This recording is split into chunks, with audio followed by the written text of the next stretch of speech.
கிஷோர் ஓடுறான் பாருங்க ஃப்ரெண்ட்ஸ். எப்படி குடு குடு குடுன்னு ஓடுறான் பாருங்க கிஷோர். கிஷோர் குட்டி ஏன் சொல்லும்? குருவி குருவி, அதை பார்த்து பயப்படாது, ஒன்றும் பண்ணாது. இதுதான் எங்களோட அப்பார்ட்மெண்ட் ஃப்ரெண்ட்ஸ். இங்கே பாருங்க. வாய்ஸ் கிளியரன்ஸாக கேட்குமான்னு தெரியல. நான் வீடியோ எடுத்துட்டு அப்படியே பேசுகிறேன். அப்படி கேட்கலன்னா அட்ஜஸ்ட் பண்ணிக்கோங்க.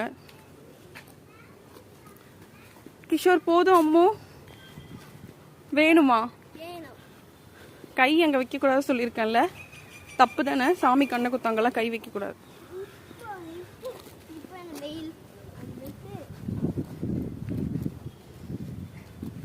அம்மு போதும் அம்மு. செல்லம் தானே, நீ சொல்ற பேச்சு கேளு. போதும் உனக்கு. கிஷோருக்கு இது ரொம்ப